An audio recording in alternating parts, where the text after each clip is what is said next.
Welcome to SecOops, the podcast created by Ben, Moiz, and Sneh, and powered by Cyber Viewpoint. This is the premiere of our new series, the Practical Cybersecurity for Small and Medium Businesses. Yeah, it's an exciting one to kick off. It really is. So in this first episode, we're tackling the foundational challenge for every growing organization, building a security roadmap for SMBs. We're moving past the fear-mongering headlines and focusing on how to build a defense that is realistic, risk-based, and most importantly, sustainable. Right, because, sustainable is the key word there. You can't just throw money at this forever. Exactly. And, I was thinking about this as we were prepping for this deep dive into the source material today.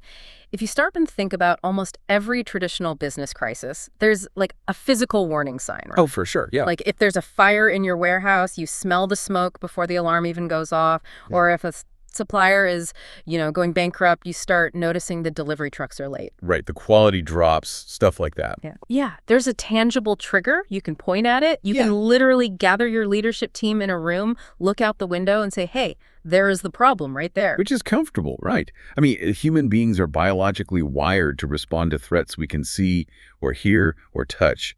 We understand a storm. We understand a broken lock on the front door. But then you step into the world of digital threats and suddenly that biological wiring is just completely useless. Oh, completely. It betrays you. Right. The visibility just vanishes. You are operating a business in a landscape where the disaster is entirely invisible until it's far, far too late. There's no smoke. There's no broken glass. Just boom, a sudden catastrophic halt to everything you do. And that's exactly why we are doing this deep dive, because if you are listening to this right now, whether you're the CEO of a mid-sized manufacturing plant or, an office manager of a law firm or the IT lead for a 50-person marketing agency, this is specifically for you. Yeah, we are tearing apart the illusion of digital invisibility today. And I want to unpack this with a story from the source material that it perfectly illustrates how the landscape has changed. And strangely enough, it doesn't start with a high-tech espionage unit. No, it never does. It starts with air conditioners. Which is wild, but it almost always starts where you least expect it. The periphery, right? That's where the vulnerability lies. So, okay, picture a completely standard, everyday heating, ventilation, and air conditioning company. Just a regional HVAC vendor.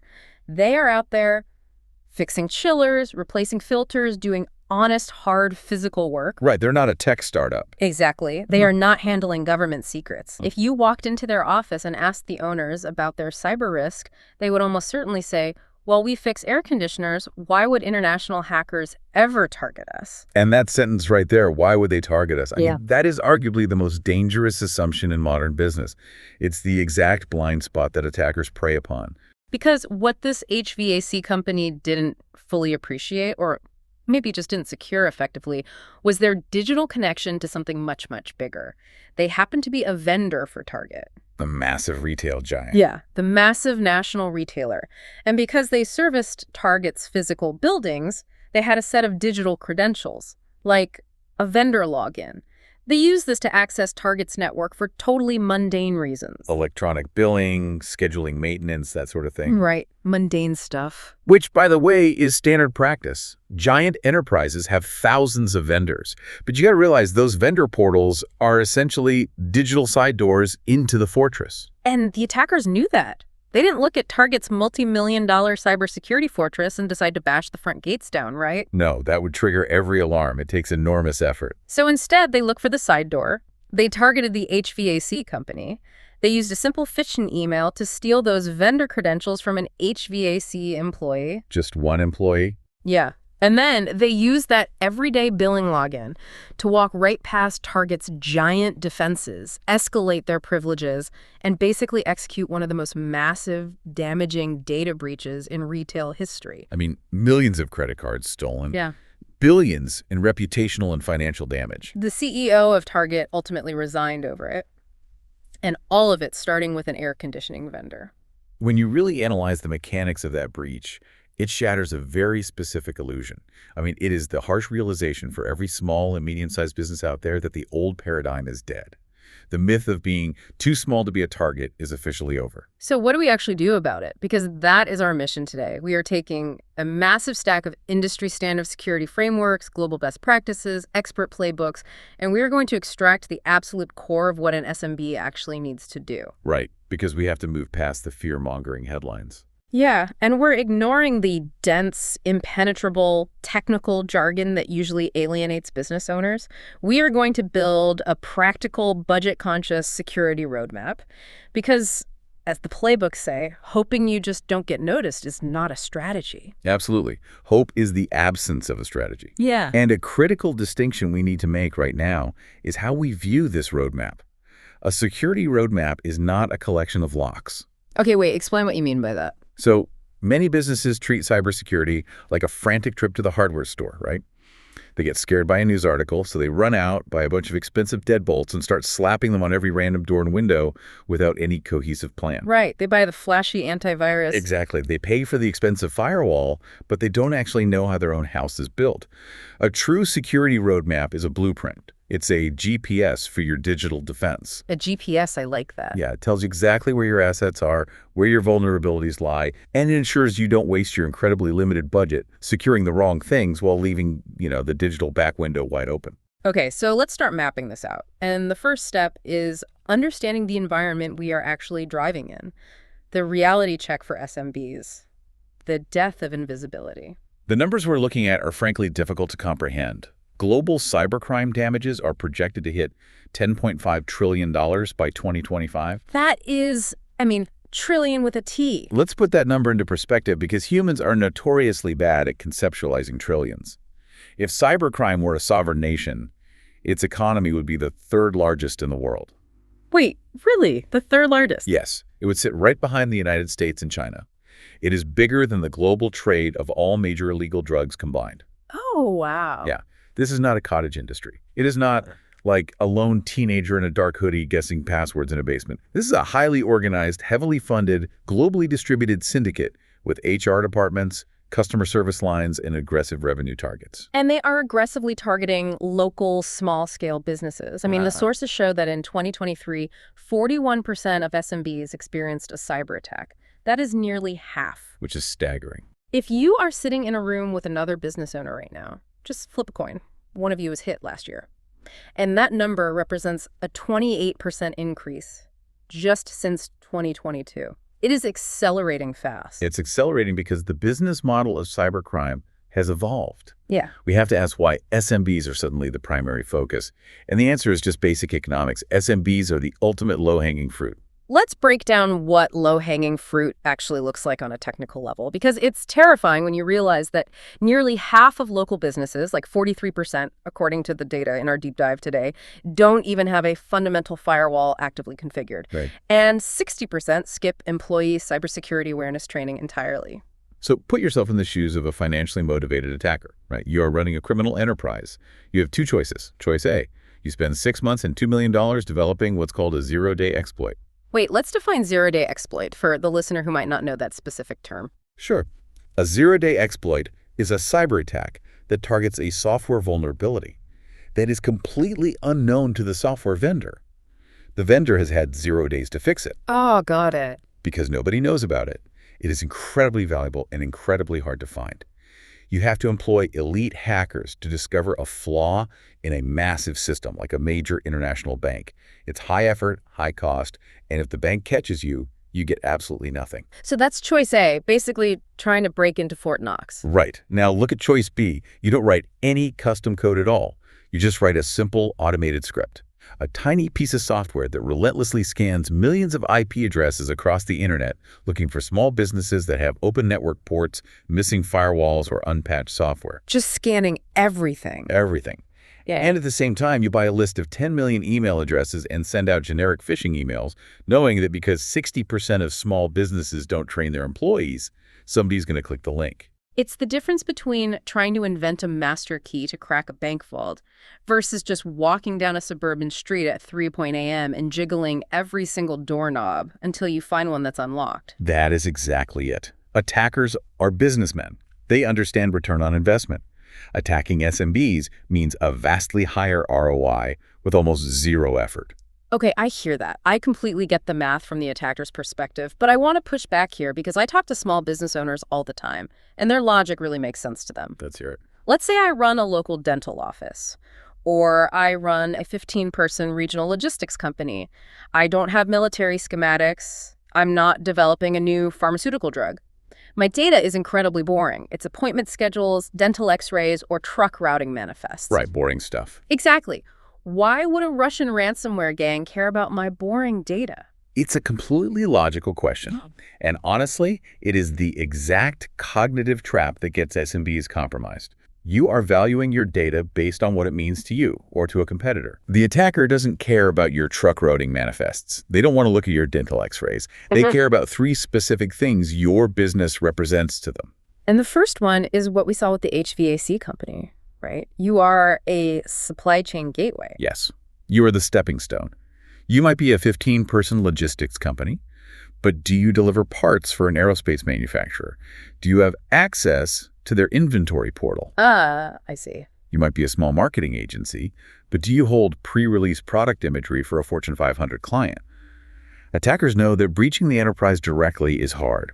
Breaching the enterprise's marketing agency or their outside legal counsel or their cleaning service, exponentially easier. You are the side door. Exactly. In fact, 21% of SMB victims reported losing business partners or major clients after a breach, specifically because the enterprise client identified the SMB as the weak link in the chain and just terminated the contract. That is a brutal reality. I mean, I might not be the bank, but if I'm the guy who delivers water to the bank and I have a key to the back door, I am a high-value target. Precisely. Now, the second reason they target you is for insurance payouts. This is the core of the modern ransomware business model. Okay, walk me through this, because small businesses are buying cyber liability insurance precisely to protect themselves from this exact scenario. They are, and often because their larger enterprise clients contractually require them to carry it. But criminal syndicates have done their homework. When they breach your network, before they even deploy the ransomware to lock your files, they spend days quietly searching your network for your insurance policy documents. Wait, they actually read the policy? They read the policy. They find out exactly what your coverage limits are, and they find out if your policy covers ransom payments. Then they encrypt your dental office patient records. Again, they don't want to read the records. They just know that you need those records to operate your business. Right, I can't run my office without them. Exactly. So when they issue the ransom demand, they will often set the price just under your insurance coverage limit. You have got to be kidding me. That's devious. It happens all the time. They know your insurance company will likely do the math, realize it's cheaper to just pay the $150,000 ransom than to fund a multi-week data recovery and legal battle, and they will just pay it. To the attacker, an SMB with a cyber insurance policy is not a business. It is literally an ATM. So by having the insurance to protect myself, I am simultaneously signaling to the attacker that I have the guaranteed ability to pay them. That is an absolute catch-22. It really is. Which leads us to the third reason they target you, reputational extortion. What does that mean in practice? Well, attackers know that trust is the fundamental currency of a small business. People go to a local dentist because they trust them. People use a local accountant because they trust them. The data shows that 59% of consumers will abandon a company after a cyber attack. Yeah, they will just switch to a market rival because they feel their privacy was violated. And the attackers weaponize that trust. This is called double extortion. Double extortion. Yeah. In the old days, they just locked your files and demanded money for the key. Now, before they lock the files, they steal a copy of all your data. Even if it's just boring patient names and addresses or internal employee emails, they contact you and say, pay the ransom to unlock your systems. If you don't pay, or if you try to restore from a backup, we will publish all of your sensitive client data on the public internet, and your reputation will be destroyed. Wow. So you pay the ransom not to get the data back, but to buy their silence. You pay them to keep your clients from finding out you left the door unlocked. Exactly. So, going back to your dental office owner, the myth of being invisible because you're small or because your data is boring is entirely busted. The threat is existential. We are all targets, regardless of our size or industry. Okay, if I'm listening to this and I've just accepted this terrifying reality, my immediate next thought is, who is responsible for fixing this? Instinctively, if I own the business, I pick up the phone, I call the IT guy down in the basement, or I call my outsourced IT provider and I say, hey, we need to be secure. Handle it. Right. Fix it. Yeah. But the documentation we're reviewing today makes it incredibly clear that this instinct is a fatal mistake. Solving this does not start in the server room. It absolutely cannot start in the server room. It has to start in the boardroom. This is the leadership mandate. Let's dive deep into this dynamic. Because cybersecurity is fundamentally a business risk, but we treat it like a plumbing problem, right? We just want the pipes to work, and we only care about the plumber when the toilet backs up. That is a great way to put it. There is an incredible concept detailed in the security playbooks regarding the IT leader, whether that's a formal chief information security officer, a CISO, or just the lone IT manager trying to keep the lights on. They call this person Mr. or Miss Cellophane. It's a brilliant reference. It comes from the musical Chicago, where the character sings about being completely ignored, looked right through, and entirely invisible to everyone around him. Yeah, security leaders in small and medium businesses are practically the definition of Mr. Cellophane. They are kept in the shadows. They are viewed purely as a cost center. Right, they don't generate revenue. No, they don't invent new products. They just ask for money to buy software that the rest of the company finds annoying to use. And because they are viewed as a cost center, the executive team basically ignores them until there is a crisis.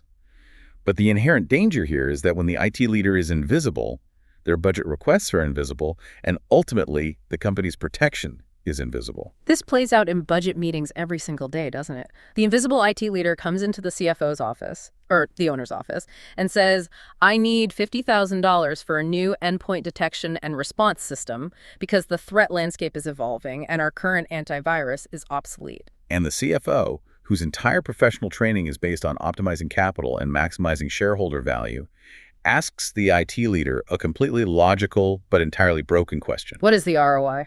Exactly. What is the return on investment? If I give you $50,000 for this security software, how does it increase our profit margins? How many new clients will it bring in? It is the ultimate ROI fallacy. And I really want to spend a minute on this because if a business owner listening to this can change their mindset on this one concept, it alters the entire trajectory of their company's security. It changes everything. When a CFO asks for the ROI on security, they are fundamentally misunderstanding what security actually is. It's like buying a multi-million-dollar high-performance Formula One race car, okay? The chief mechanic comes to the team owner and says, we need to spend $100,000 to upgrade the carbon ceramic brakes. Right. And the owner says, well, what's the ROI on those brakes? Will they make the car go faster on the straightaways? Will they win us more prize money? It's a completely absurd question in that context. Right. You don't buy brakes to make the car go faster. You buy brakes so you can drive the car into a corner at 200 miles an hour without dying. Yeah. You buy the brakes so the car stays on the track. Security is not a revenue generator. It is a business enabler. It is the braking system that allows the CEO to take digital risks, to launch new e-commerce platforms, to allow employees to work remotely without driving the entire company off a cliff into bankruptcy. That analogy perfectly captures the paradigm shift required at the executive level. The conversation between the CFO and the IT lead is broken because they are speaking two completely different languages. The IT lead is speaking the language of technical vulnerabilities, and the CFO is speaking the language of capital return. So how do we bridge that gap? Like, if I'm the owner, how do I actually change this conversation? You change it by abandoning ROI entirely and speaking the language of risk mitigation. The executive team needs to stop asking about return and start asking about exposure. What does that sound like in a real meeting? If I sit down with my IT guy tomorrow, what are the exact questions I should be asking? According to global best practices, there are 4 specific questions you must ask to frame this correctly. Question 1, what are our strategic assets?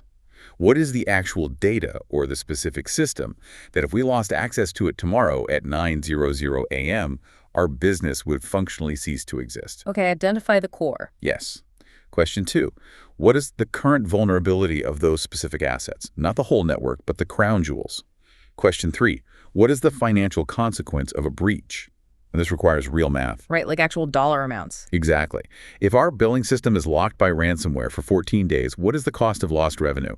The cost of emergency IT forensics, the regulatory fines, and the potential client lawsuits. That adds up fast. It does. And finally, question 4, what is our reputational exposure? Can we survive the PR hit in our local market? Okay, that reframes it completely. We are shifting from, why does this firewall cost $5,000 to, are we willing to risk a $500,000 operational loss to save $5,000 on a firewall? Exactly. When you frame the conversation around business continuity and risk exposure, the CFO and the IT lead are finally on the same page. The IT lead is no longer Mr. Cellophane begging for a shiny new tech toy. They are a strategic partner who is actively protecting the company's ability to operate and generate revenue. And there is a secondary benefit to this that the data in our source material highlights. It's a massive retention issue. We are facing a global shortage of cybersecurity professionals. Oh, massive. The numbers show that 34% of security professionals will quit their jobs if they feel they aren't active participants with executive management. Which makes sense. Yeah.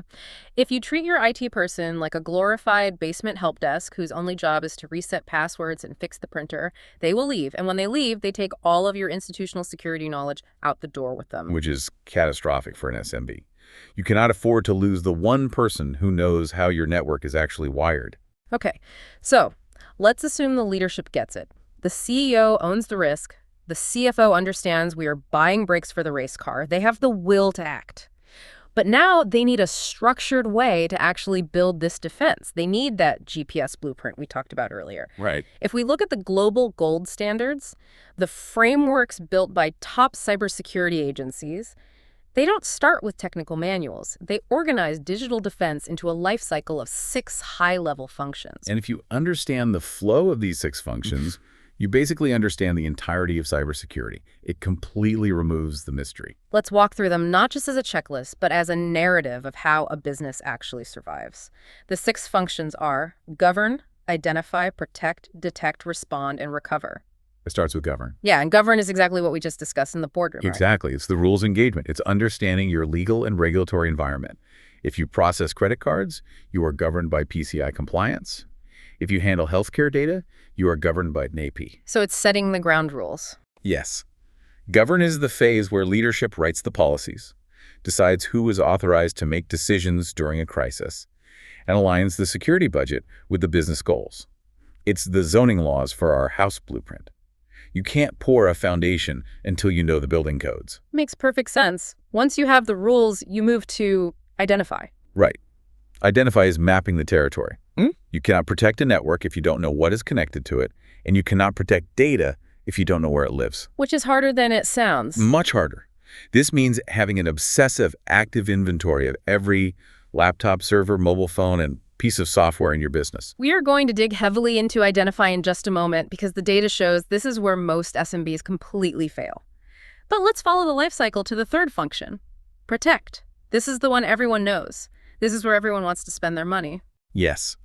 Protect is the locks on the doors. It is the firewalls, the antivirus software, the complex passwords, the data encryption. It is every piece of technology and training designed specifically to stop the bad guy from getting inside the network. Okay, I'm going to put my small business owner hat back on here. Do it. I have a very limited budget. I can't afford a massive IT team. Why can't I just take my entire security budget, dump it 100% into the protect bucket, buy the absolute best next-generation firewall on the market, buy the most aggressive antivirus software, put huge digital locks on the doors, and basically ignore the rest of the life cycle? If they can't get in, I don't need to worry about responding or recovering, right? That is the exact perimeter-only thinking that gets companies utterly destroyed. Why? I mean, if the lock is strong enough, they can't get in. Because protection will eventually fail. It is a mathematical and psychological certainty. Really? A certainty? Yes. Think of the protect phase as building a moat around a medieval castle. You can spend all your gold digging that moat as deep and wide as possible. You can fill it with alligators. You can build a massive stone wall. But if you only invest in a moat, what happens when the attacker spends a month figuring out how to build a boat?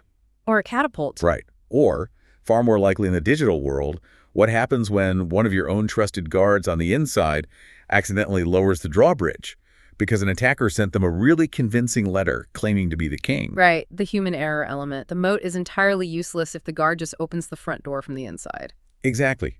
If you spend 100% of your budget on protect, the moment the attacker inevitably bypasses that perimeter, whether through a new zero-day vulnerability or a phishing email, they have free reign of the castle. They can wander the halls for months, entirely unseen because you didn't invest in the next function, detect. Detect is the burglar alarms. Yes.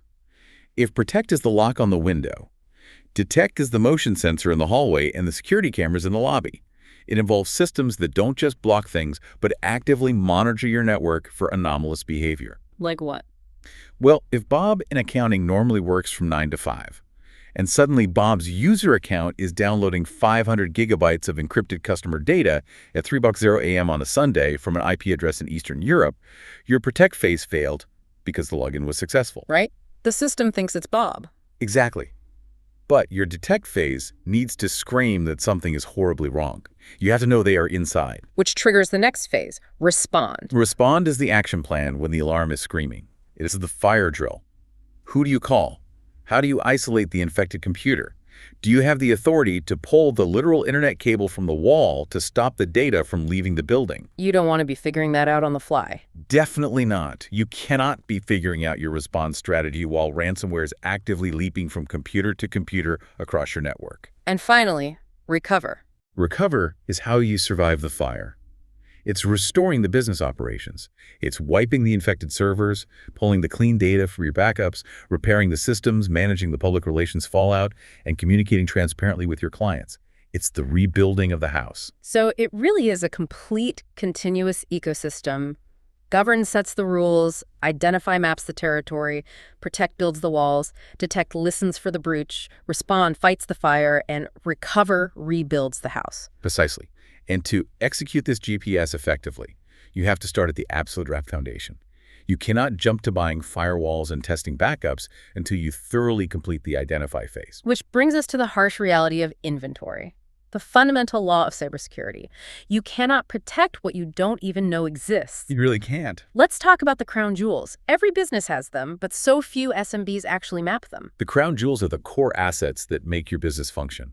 For a boutique law firm, it's the highly confidential client case files. For a specialized manufacturer, it's the proprietary CAD schematics for the parts they build. Or for a retailer, it's the credit card numbers. Yes, the database with the loyalty profiles of their customers. And it's not enough to just conceptually know what they are. You have to know precisely where they live on your network. Which server are they on? Which cloud provider holds them? Who has access to them? Exactly. And mapping that requires an obsessive inventory of hardware and software. Now, I know what you're thinking. If you're listening to this, you're rolling your eyes. Oh, great. The big security advice is to make a spreadsheet of laptops. It sounds incredibly boring and bureaucratic. It does sound boring. But the reality of network environments is horrifying because of things like zombie servers. Zombie servers. They are what keep security professionals awake at night. The documentation points out a terrifying statistic. Yeah. Up to 30% of virtual servers in corporate environments are comatose and unpatched. What exactly is a zombie server, and why is it so dangerous for a small business? Okay, let's use a real-world scenario. Let's say your marketing team spun up a virtual server 3 years ago to host a specialized interactive website for a summer promotional campaign. Okay. The promotion runs its course, it's successful, summer ends. A year later, the marketing director who set it up leaves the company for a new job. But nobody ever told the IT department to turn the server off. Oh, no. It is just sitting there, plugged into the internet, running 3-year-old operating software. Nobody is updating it. Nobody is monitoring its logs. It's comatose. It is a zombie. So it's essentially an abandoned house in your neighborhood. The family moved out, but the front door is wide open, and the back door is secretly connected to your own garage. That is exactly what it is. And cybercriminals run automated tools that do nothing but scan the internet looking for these abandoned digital houses. They find the zombie server. Breaking into it is trivial because it hasn't received a security patch in 3 years. Because it's completely forgotten. Right. And once they are inside that zombie server, they use it as a staging ground. They are now officially inside your corporate network, bypassing your perimeter firewall entirely. From the zombie server, they quietly move laterally through your network until they find your crown jewels. That is terrifying, but let me push back again. I'm a local dental office. I'm not running temporary marketing web servers. Does this apply to me? It applies to you even more, just in a different form. Think about the physical hardware in that dental office. Is there an old, dusty Windows 7 PC sitting in an unused exam room or a back storage closet? Yeah, probably. It was replaced 3 years ago, but somebody left it plugged into the wall and connected to the office network just in case they needed to pull an old file off it. That old PC cannot receive modern security updates. It is a massive vulnerability. It is a zombie device. And the risk extends far beyond old PCs. Every single connected device is a potential entry point. The documentation specifically flags unmonitored devices, the IoT, the Internet of Things. Anything with an IP address is a potential front door. Think about an employee who brings their personal iPad to work and connects it to the secure company Wi-Fi network so they can stream music. Happens all the time. Right. If that iPad is infected with malware from a sketchy app they downloaded at home, that malware is now directly connected to your secure corporate network. What about the internet-connected smart thermostat on the wall? What about the wireless security cameras in the hallway? If you don't have an inventory, you don't know the doors exist, which means you can't lock them. Exactly. And let's talk about the physical manifestation of this data sprawl, the USB thumb drive. The data reveals a staggering statistic. 90% of employees use USB thumb drives to move data around, but only 20% of those drives use encryption. Let's do the math on that. That means 72% of your employees are walking out of the office with unencrypted, sensitive company data sitting in their pockets. They are leaving them in coffee shops, losing them in airport security bins, dropping them in the office parking lot. And if you haven't inventoried where your sensitive data is allowed to travel, if you haven't enforced policies blocking USB ports, a single lost thumb drive found by the wrong person can trigger a massive, legally mandated data breach reporting requirement. You could face fines and public humiliation because an employee lost a $5 piece of plastic at Starbucks. So how does an SMB actually fix this? If I'm the IT lead, making a static spreadsheet seems completely inadequate because the network changes every single day. People bring new phones, spin up new cloud apps, plug in new drives. You're right. A static spreadsheet is dead the moment you hit save. Inventory must be a dynamic, ongoing process. You have to utilize automated network scanning tools that constantly monitor the environment. You have to continually ask 3 questions. Who is on our network right now? What software are they running? And what data do they have access to? And mapping the data access leads to a critical concept, the principle of least privilege. Yes. When you map your assets, you will inevitably find absurd access rights. Ask yourself, does the receptionist at the front desk really need administrative access to the HR payroll database? Definitely not. Does the marketing intern need access to the financial projections? Probably not. Definitely not. The principle of least privilege means you only give people the exact level of access they absolutely need to perform their specific job and nothing more. By restricting access, you drastically shrink the surface area that an attacker can target. How so? Well, if the receptionist's computer gets compromised by ransomware, the ransomware can only lock the files the receptionist has access to. If they don't have access to the crown jewels, the crown jewels remain safe. Okay, so we have established the leadership mandate. We understand the 6-part life cycle. We have painstakingly mapped our digital house to find all the doors, windows, and abandoned rooms. Now we actually have to put the locks on. Right, the fun part. But how do we do that effectively without needing a massive, multi-million-dollar, 247 security operations center? How does a normal business protect itself? This brings us to the essential hygiene, the quick wins and the technical pillars. And the good news here is that perfection is not required.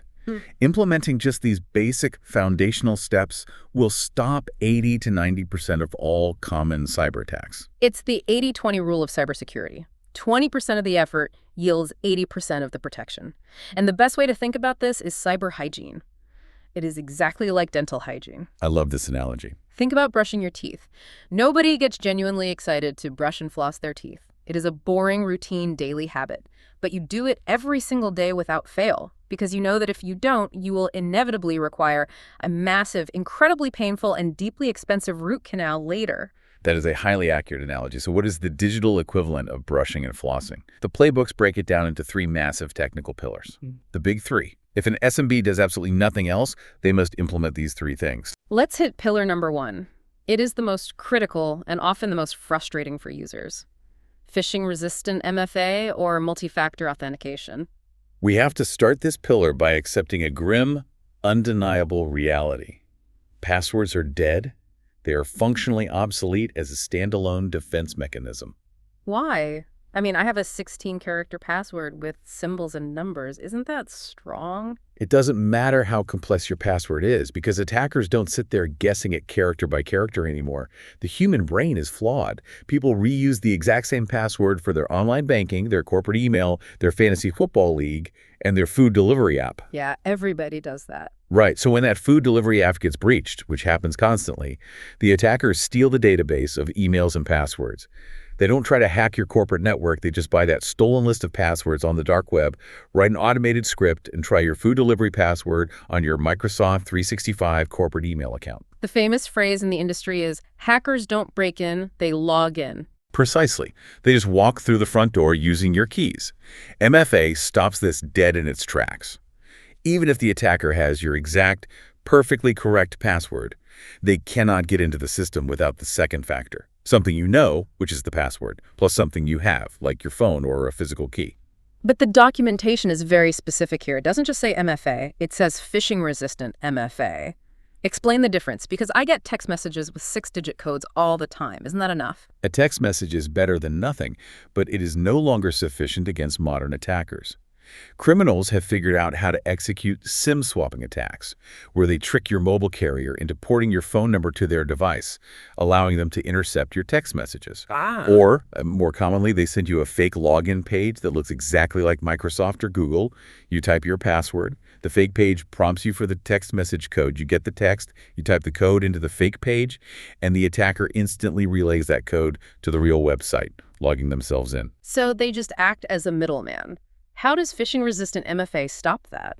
Phishing-resistant MFA relies on authenticator apps or physical hardware tokens, like a YubiKey, that use cryptographic protocols. Under the hood, these tools are cryptographically tied to the actual, legitimate domain name of the website you are trying to access. Okay, so if it's a fake site? Exactly. If you are tricked into clicking a link that takes you to micro-soft-login.com, instead of the real Microsoft.com, your hardware key or authenticator app recognizes the mismatch in the cryptographic signature. It simply refuses to generate or transmit the token. The human was fooled, but the math cannot be fooled. The login fails, and the attacker is stopped. Okay, I understand the math, but I want to inject some real-world SMB friction here. If I tell my staff tomorrow that they have to use an authenticator app on their personal cell phones every single time they want to check an email, there is going to be a riot. They will complain about productivity. They will complain about using personal devices for work. It grinds the business to a halt. That is a very real operational concern, but it's solvable. You don't have to prompt them for MFA every 10 minutes. You configure the system intelligently. You require MFA when they log in from a new device or when they connect from an unrecognized location, like a coffee shop. Ah, so it's situational. Yes. Furthermore, you implement single sign-on, or SSO. They log in once securely in the morning with MFA, and that securely authenticates them to all their authorized applications for the rest of the workday. You balance the security with the user experience. That makes it a lot more manageable. It does, but to be clear, the documentation mandates that phishing-resistant MFA must be required for everyone, but you absolutely, non-negotiably, must start with your IT administrators and anyone accessing the network remotely via a VPN. Okay, pillar 2, patching and updates. This is the flossing of cyber hygiene. Everyone hates it. Everyone puts it off. They hate it because it disrupts their workflow. It requires rebooting the computer, usually when you're in the middle of a project. And in the SMB world, there is a lingering, pervasive fear that installing a new operating system update will somehow break a fragile legacy piece of software that the business relies on for accounting or inventory. It's the classic, if it ain't broke, don't fix it mentality. Right.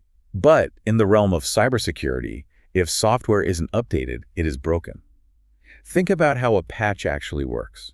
When a massive software company like Apple, Microsoft, or Adobe releases a security update, they publish patch notes. Right. They are essentially publishing a highly detailed blueprint of a vulnerability.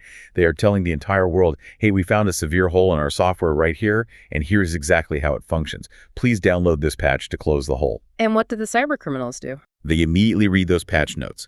They reverse engineer the vulnerability, write an automated script designed to exploit that exact hole, and then they unleash that script across the internet, scanning for any company that was too lazy or too scared to apply the patch. So by delaying a patch, you are literally leaving a known, heavily documented, widely publicized open window into your digital house. Exactly. The playbooks are adamant. Yeah.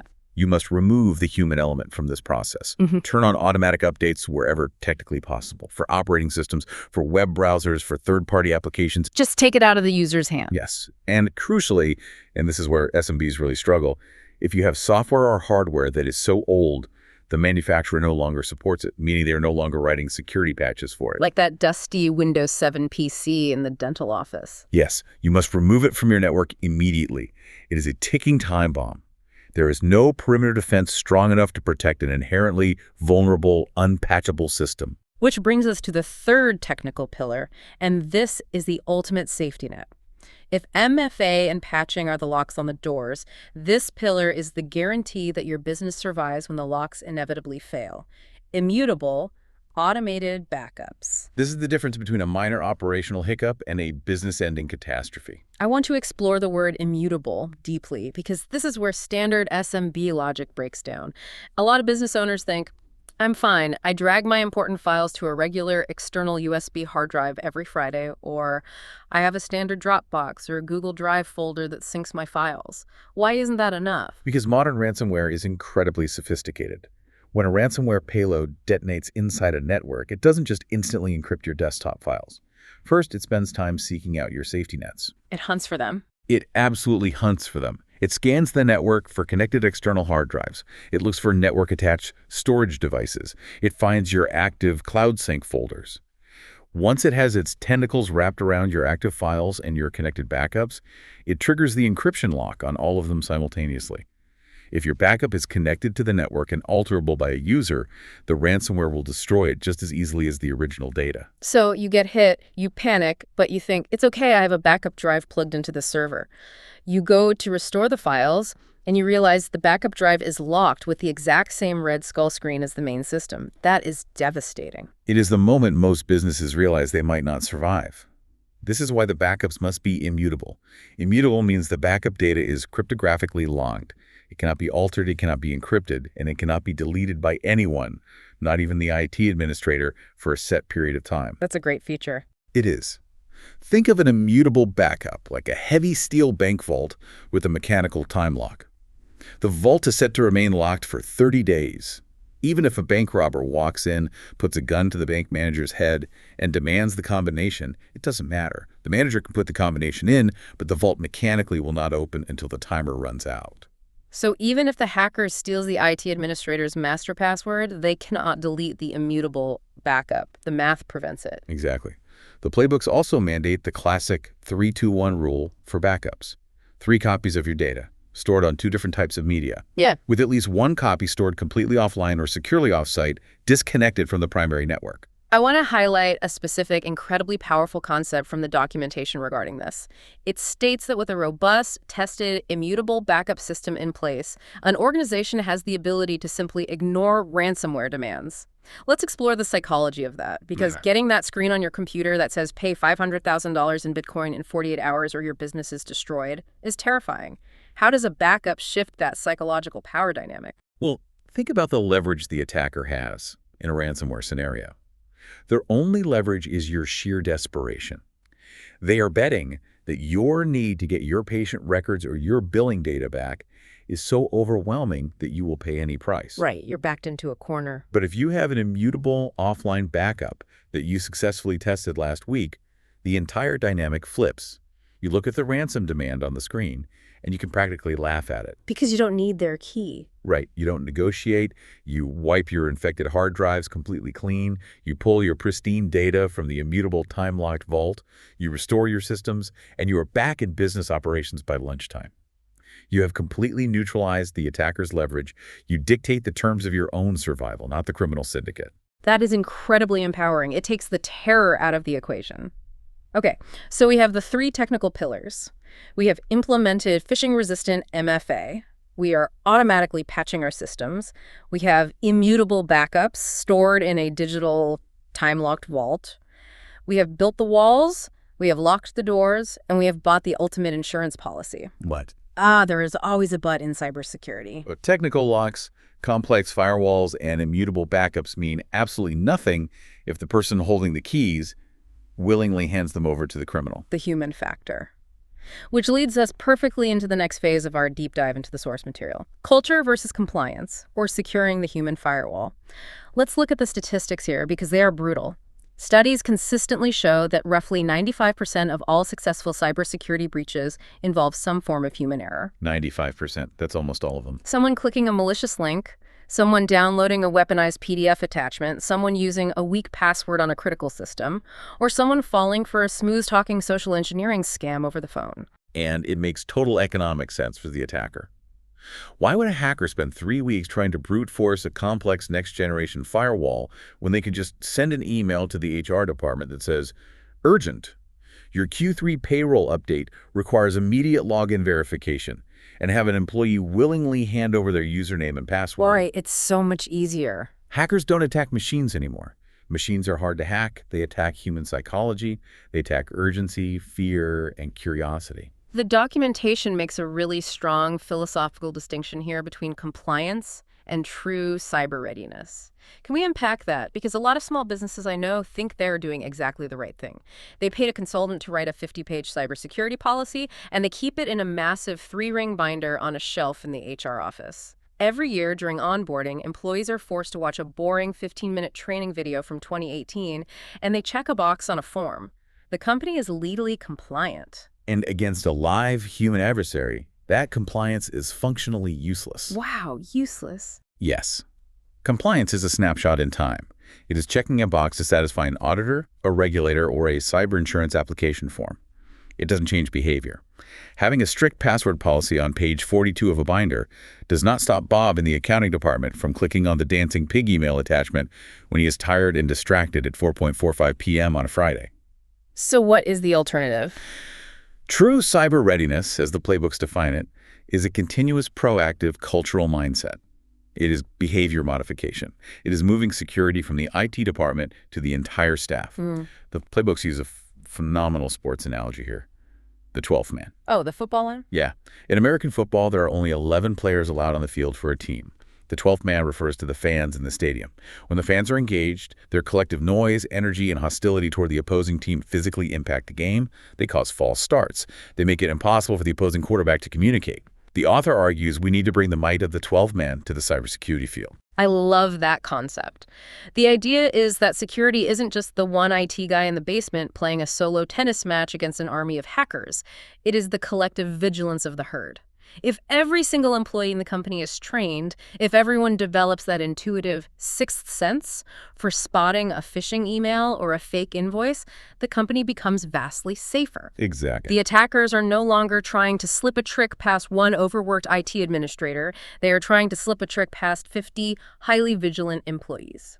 But the billion-dollar question is, how do you actually build that culture? How do you make security sticky and relevant for a marketing coordinator or a warehouse manager who just wants to do their job and go home? The insights in the playbooks on this are fascinating. They argue that you have to weave security into the actual core values of the company. Look at your company's mission statement. If your mission is to provide trusted financial advice to our clients, you have to explicitly connect the concept of data security to that word trusted. You make protecting client data part of what it fundamentally means to be a good employee at that company. And you have to back up that philosophy with structural changes to how management reacts to mistakes. One of the most powerful structural concepts the documentation borrows comes from the manufacturing world, specifically the Toyota production system. It is the stop-the-line mentality. Tell me about how that applies here.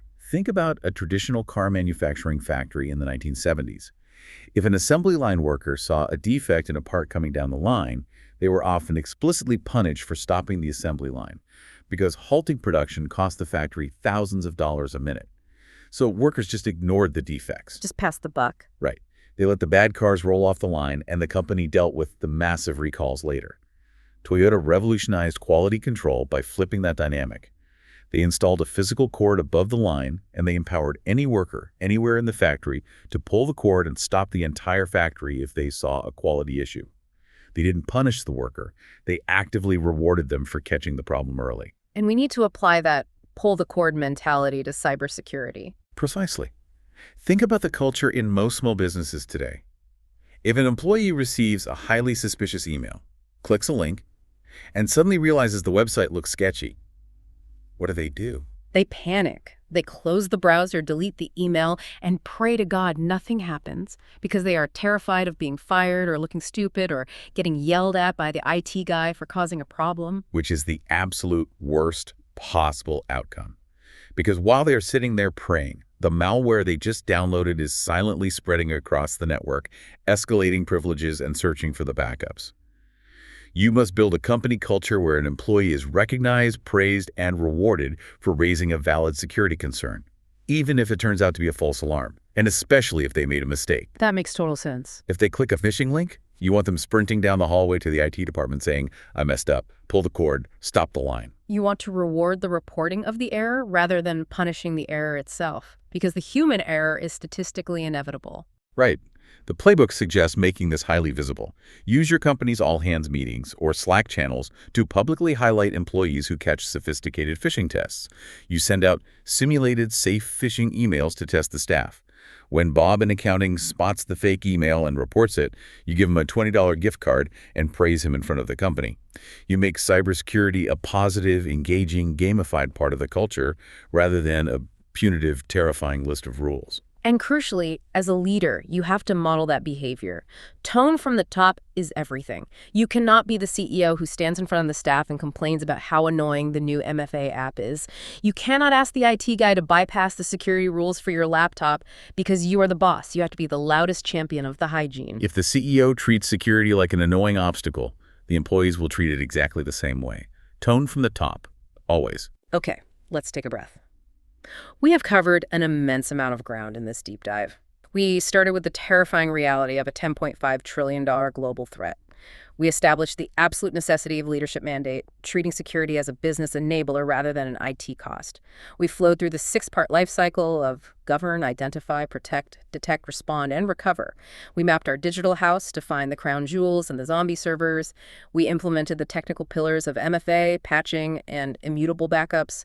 And we built our 12th-man human firewall. It is an overwhelming amount of information, and if a business owner or an IT manager is listening to this, the natural reaction is paralysis. The mountain looks too high to climb. Where do you actually start on Monday morning?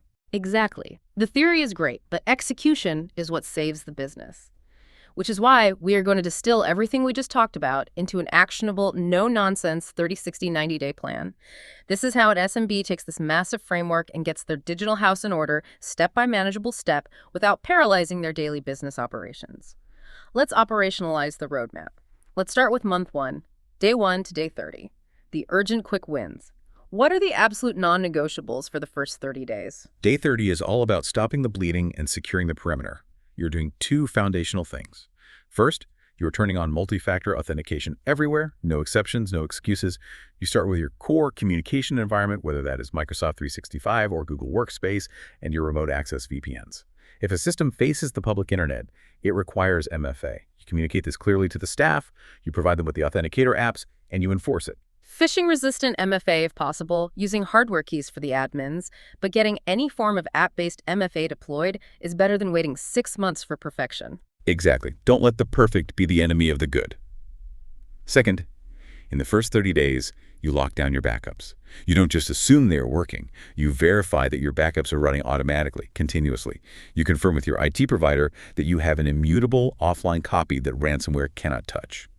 And crucially, you actually perform a test restore. You pull a random file from last week's backup and prove that the system actually works. In the first 30 days, you lock the doors and you verify the insurance policy.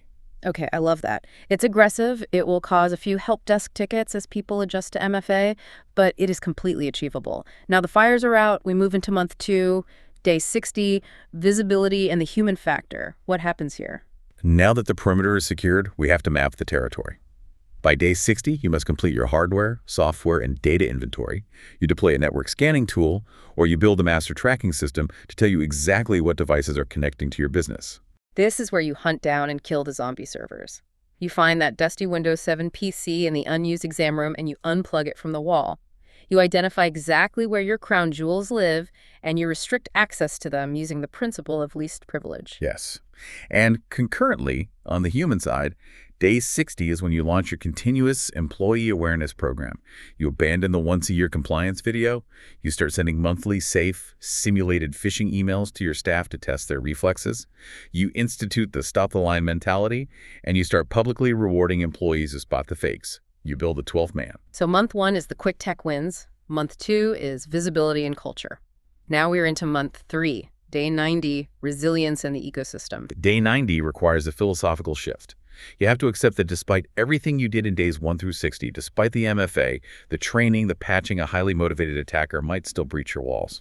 So by day 90, you develop, write down, and test an incident response plan. The fire drill. What does an actual incident response plan look like for a small business? It is a physical document that details exactly what happens when the alarms go off. Who is the designated leader during a crisis? Do you have the phone number for your outside legal counsel? Which public relations firm will handle the client communications? What is the contact information for your local FBI Cyber Task Force field office? You write this down and you print physical paper copies, because if ransomware hits, your computer network will be down and you won't be able to open the digital PDF of your response plan. And you have to practice it. The documentation mentions tabletop exercises. For those who haven't done one, a tabletop exercise is literally getting your executive team, your IT lead, and maybe your legal counsel in a conference room for 2 hours with a pizza. The IT lead reads a scenario. It's Friday at 4 p.m., the accounting server just went offline, and a ransom note demanding $200,000 is on the screen. What do we do? And you talk through every step of your plan. You figure out where the communication breakdowns are while you're eating pizza, not while your business is burning down. It is the most valuable 2 hours an executive team can spend on security.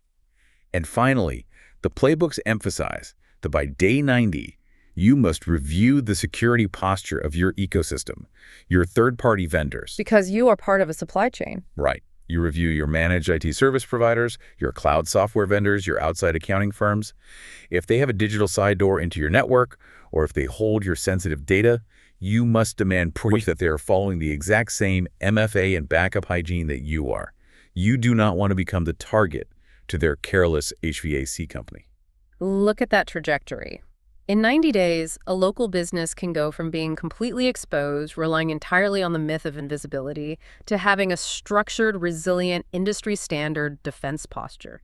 It is iterative. It's a continuous cycle, not a one-and-done project you cross off a list, but it is entirely manageable if you break it down using this blueprint. It is entirely achievable for any SMB, regardless of their budget limitations, provided they have the leadership will to face the reality of the threat and take action. Okay, we are coming to the end of our deep dive into these frameworks. Let's distill this massive wealth of technical and strategic information into the absolute core takeaways. If you are listening to this on your commute or on a run and you only remember 3 things from the last hour, here are the first 3 things you should do tomorrow morning when you walk into your office. Number 1, check your MFA. Log into your core email and operational systems and ensure that multi-factor authentication is actively forced for every single user, starting with yourself. Number 2, check your backups. Call your IT lead or your managed service provider and ask them a very specific question. Are our backups immutable, and when was the exact date we last tested a full data recovery? If they hesitate, you have a major problem. And number 3, have a candid conversation with leadership. Stop asking about the financial ROI of security tools. Start treating cybersecurity as a critical business enabler that protects your crown jewels and ensures your company's survival. And as we wrap up today's analysis, I want to leave you with a final lingering thought to mull over. We opened this deep dive by talking about visibility, the contrast between the physical fire in a warehouse where you can smell the smoke versus the silent, invisible nature of a digital breach. The terrifying reality of modern cyber warfare is that professional attackers rarely break in and smash things immediately. That is amateur behavior. The professionals lurk, they bypass your perimeter, and then they sit quietly in the dark corners of your network. They spend weeks mapping your systems. They read your executive emails to understand your communication style. They locate your backups. They calculate exactly how much it will hurt when they pull the trigger. So the provocative question you must ask yourself is this. If a highly motivated attacker breached your digital side door tonight, how long would it take for your organization to even notice? Would your internal detection alarms catch them on day 1? Or would they be reading your CEO's private emails for 6 uninterrupted months before they finally deployed the ransomware?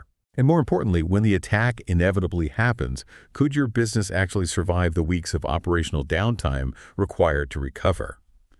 True cybersecurity is not just about building higher walls. Higher walls will always eventually be scaled. True cybersecurity is about having the visibility to know the exact moment someone steps inside your house and having the structural resilience to survive and bounce back when those walls are breached. That is a chilling but absolutely vital question to take back to your teams. And it is exactly why we need to rely on the blueprint we mapped out today. That wraps up the premiere of our Practical Cybersecurity Series on SecOops, powered by Cyber Viewpoint. We hope this roadmap helps you navigate the complex world of digital defense. Join us in episode 2, where we'll be zooming in on the front line of the battle, securing the human element. Until next time, stay secure, stay practical, and keep your crown jewels locked on.